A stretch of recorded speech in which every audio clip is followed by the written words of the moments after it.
Good morning, it's Randy. It's been a whole month since I've made a video. So I guess I just wanted to give you another update on what's going on with me personally. I broke up with the guy that I had been seeing for about 4 months. So I've actually kind of dated, within the past 5 years, I dated about a ton of guys once just to meet, which I don't call that dating, and then kind of steadily dated maybe like 4 guys.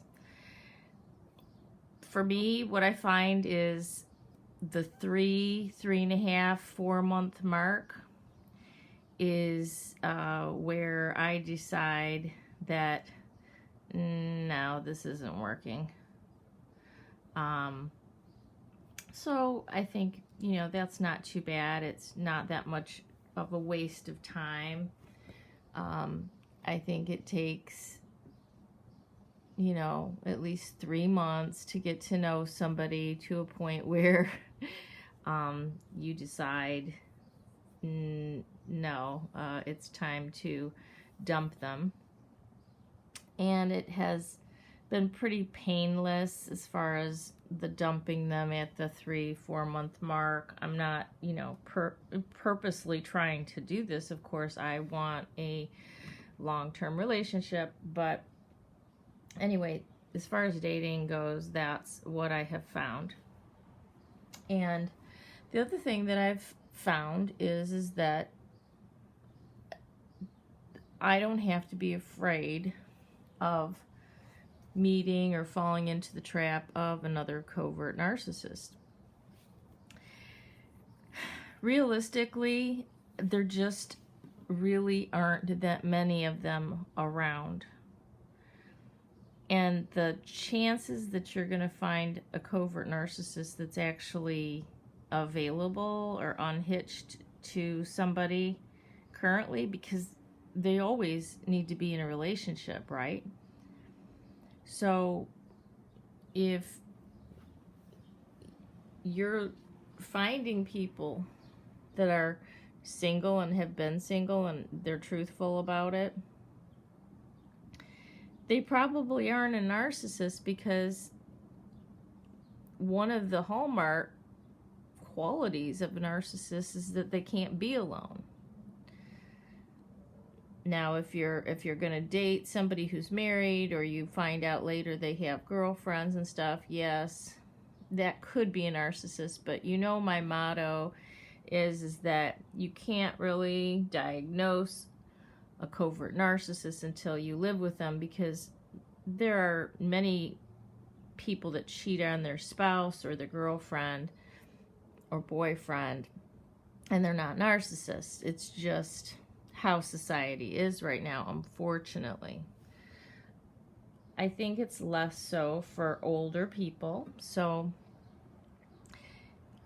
also the problem is that the men, again, I'm probably repeating myself, but the men in general that I meet that are unhitched, especially if they've been single for a while, they're insecure. They fear rejection very badly. They're not leaders. They're passive. They're not protectors. They don't initiate. And yes, I know what the other side of that coin is that, oh, well, if they're not initiating or pursuing you, that means they're not interested.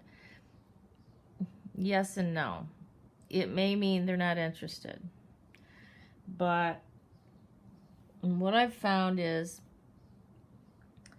they're afraid to show interest, or they're so leery, they're so worried about being rejected that you would say no, or that you might not be interested. I mean, I get that constantly. I didn't think you were interested. And I'm like,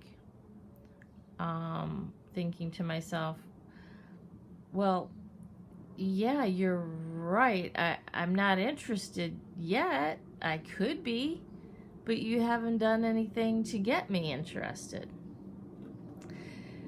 The men that are available today that are, older, on the older side, they think that they are like that peacock sitting on a fence waiting for someone to come along and pick them, and to totally like be enthralled with them and pursue them and show interest by flirting and sexting with them. Seriously, a lot of them think that if you don't do this, you're not interested. And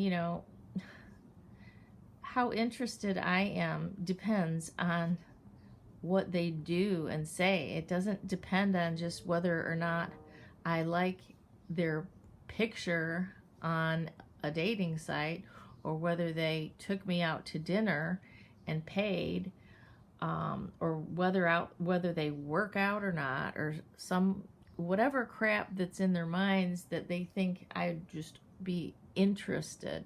So I'm more interested in their assertiveness, their leadership, their protective qualities, their ambition, their ability to keep up a conversation, their ability to ask questions and actually be interested in me, interested in my life, what I do for a living, not just interested in sex, because they're all interested in sex.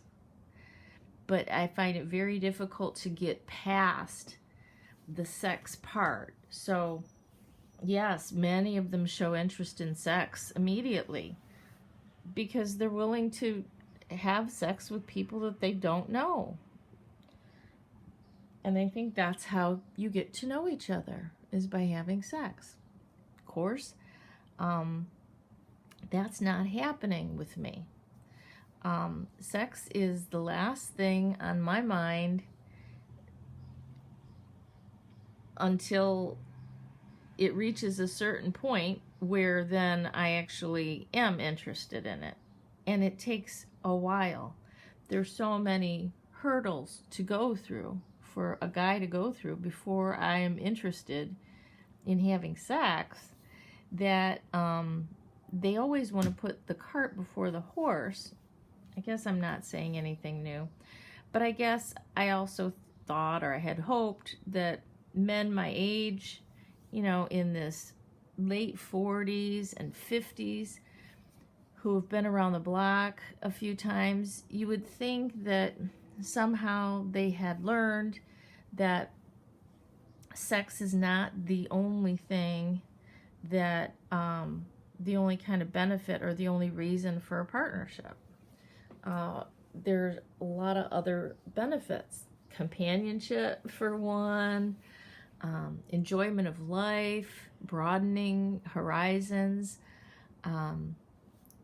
activities, getting to know someone where you're interested in them, they're interested in you, and kind of like how you relate to the world, actually on a deeper level than this animalistic physical attraction. Now, I'm definitely not against physical attraction. I won't even, continue to see someone after one meeting unless I am physically attracted. And, that's not often either, because, my eyes are just like their eyes, and I'm just as visual as they are. I can't stand when people emphasize how visual they are, or a man will say on a dating site, I'm a very sexual person, and I'm thinking to myself, why are you telling me this? Are there any of you that aren't? And you're telling me this because this is what you're interested in. It doesn't matter if I say, is that all you're interested in sex? They answer, no, no, no. No, I really want someone I can, you know, have a good time with and enjoy their company. You know, they say the right things, but that is not what they mean, because then they always turn the conversation back around to sex. Not all of them, but some of them. And others of them just seem so desperate and so meek. And so I can really understand why I ended up getting with this, you know, my ex covert narcissist husband. And I don't blame myself one bit. At least he wasn't passive. I mean, at least he acted like, you know, he knew what to do, and he totally took initiative. And at some points, I really felt like, you know, he did have good judgment and could, you know, lead me and make good decisions for me and could protect me, definitely. So I'm just saying that, yeah, getting involved with a covert narcissist is horrible, and I would never want that for anyone. But I just don't think there are as many around as it may seem, as you may think, especially after you get out of a relationship with a narcissist. You will tend to see them all over the place, but that is a mirage. Unless you're completely like dependent, or a person with very low self-esteem and extremely vulnerable to people portraying themselves as victims, or men who want to be rescued, or men who have, you know, had a hard time and tell you some sob story about their past relationship. Unless you're completely vulnerable to that, and being vulnerable to love bombing because of some, you know, low self-esteem or need to, you know, be loved immediately by some man. Unless that is, you're probably not gonna be getting involved with another narcissist. So you don't have to worry. I guess that's my point of this video, is you don't have to stay away from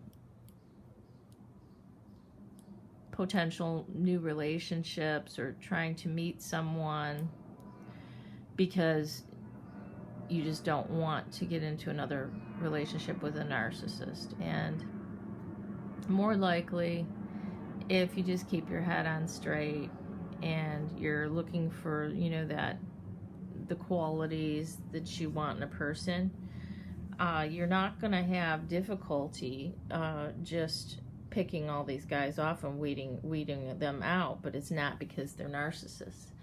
It's because they don't meet up to the standards that you have for yourself. And I hate to say it, but the narcissist had a lot of good qualities. They were just skewed. A lot of them were fake, but you know, on the other hand, if they can fake it until they make it, it's like, why didn't he, if he could fake it so well, why didn't he just be like that? You know, if you can pretend to be something, then, you know, why, then aren't you kind of that? If you can pretend that way for years and years.